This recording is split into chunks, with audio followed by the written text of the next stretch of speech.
one of the greatest threats to black women is loneliness. Yes. Right? Can you elaborate on that more? Well, once again, you paraphrasing me, but yes.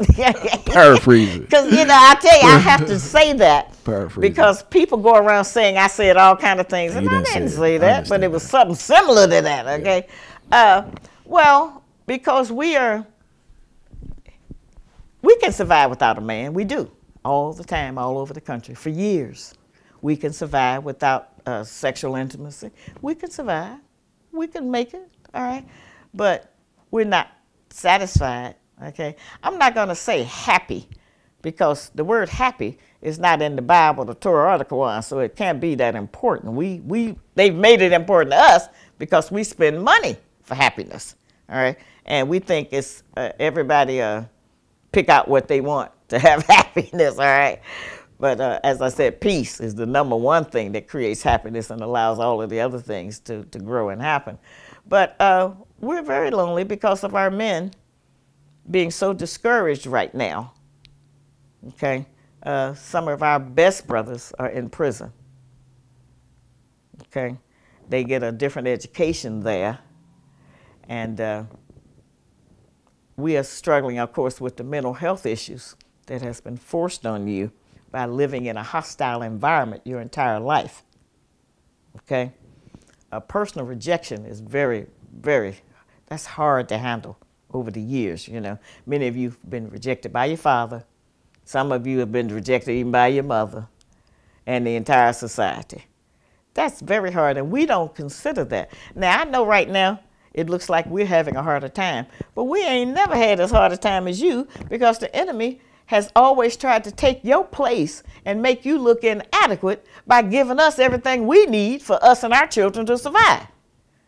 So I looked at the television the other night, and that new guy, that Swarmer Harmon, whatever his name is, that's running in the election, a Republican, he said that many of our women keep the man out of the home so that we can get certain benefits. I'm paraphrasing him, but that's what he said. And that is such a great lie. It was the white man's idea to put y'all out of the house. That wasn't our idea.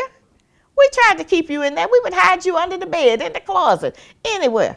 We weren't trying to separate from you. Plus, if you got a whole project area with a lot of women and children, where did they think them children came from? Okay, there's some men in and out there some kind of way. So, you know, this is a lie that they're perpetrating. Now they're going to turn it back on us. This is how it's done, all right? The entire objective is to keep you and me apart. Whatever the risk is, whatever the cost is, they would rather deal with that than allow us to get together. You know, when I was young, they used to say that Mafia stood for Mothers and Fathers in Association. I don't know if that's true, but it makes sense, all right? Because you can always do better with a helpmate. You can do better with peace. All right? That's the greatest inspiration. All right? I know how it affects myself. As I've written books over the years, I couldn't do them if anything else was going on. If I was waiting to pay my taxes, or if I had to go to a doctor appointment or something at the school, I could not do anything until completely everything was out of my head, everything calmed down where I was at peace, and and then the ideas could come in. And creativity is like that. As I said, I know that it's like that because it just come into you, and then you have to get it out of you, no matter what it is. You know, we are creative like that. We are just, as an example, the white art museums. There's nothing but nonsense in there. We know it's just pure silliness. That art they talk about as art makes no sense. Their paintings are all, it'll be maybe exactly like something. Now, they like that realism because then they don't have to create nothing. Just paint the apple, and there it is, and it's already an apple there, you know. But it comes up out of you. You don't have to have that kind of inspiration. If you can get cooled out, it bothers you so long until you have to get it out. This is what creativity, this is how greatness works for us. And so many of us are so talented, so great, so wonderful. And, you know, we're different. We really are. Because you can see the way many of us wear our hair, the way many of us have a certain kind of nose, The way many of us wear certain jewelry, that's all different tribes. We wasn't one tribe that came to America. And so we have those things still in us. And we try to express them, even with the long hair. And I know that's, that's not the best thing we need to do, is to put all that different fake stuff in our hair. But who has been the model of beauty for the black woman in America? Who has been the model for hair for the black woman in America? The white woman. So we want our hair like hers. We want to mimic that. That was our model.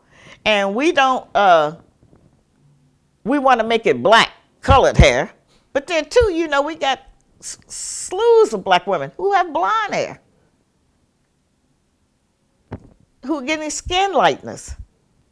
The self-hate we have been taught, you almost can't, how you quantify that? Okay, and the more false stuff we have on, the more we hate ourselves. That's what that shows. You even got the brothers now getting weaves and getting braids and everything. We are not making the kind of progress we think we are. What do you say to people who always say we are making progress? People would love to say that. We're making progress. Race is no longer an issue. People are doing great. What is no longer an issue? People say race is no longer Oh, an that's issue. crazy. That's ridiculous. I know race is I know no you longer heard that an one. issue. Race is the only issue, and everything else just is lined up after that. But I have talked with people who have a similar idea that things are so much better now. Well, it depends on what kind of equation you're setting up. If you're saying that they're not coming to our door at night, pulling us out, lynching us, they don't do that as much. They still do it. They just call it the police and that it's legal. These things are still happening. As I say, we're living in a hostile environment, and a friend of mine once told me, we're trying to normalize our captivity. We're trying to act like it's okay, I'm all right, everything's fine, I got a job, I got an apartment, I got a car, I'm going on vacation, we having a family reunion. What, to celebrate your slave master's name? We can't say that a name is not important. If it hadn't been important, they wouldn't have took it from us. Everything was geared to control us and turn us into a slave for them. When did you change your name, and how liberating was it? My first husband, Brother Solomon, named me, and that was in 1967. He said, Shahrazad, and I turned around. Okay? He said, that's you. And as the history turned out, as we studied it, Shahrazad really means tranquility. Now, I know y'all don't think I'm tranquil, but I am. I really am.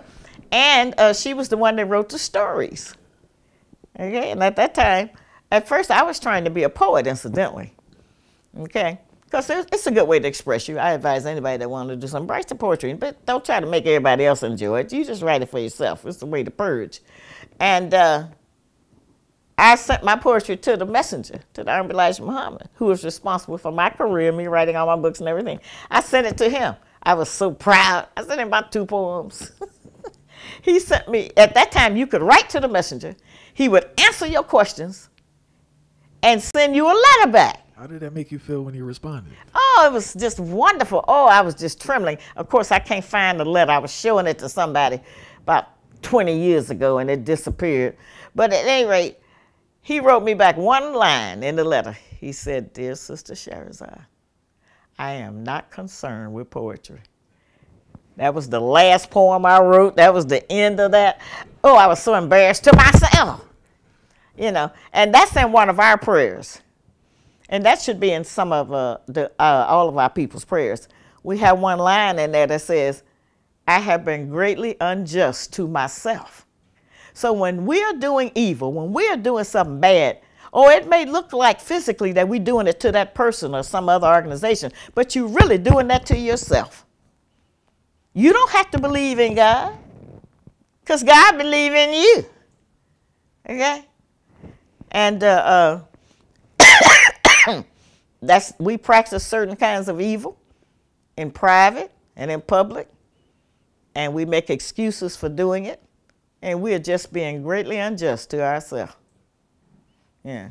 But back to the poetry. So I didn't write another poem. And then over the years, I decided to do other writing. And that's how I started writing books.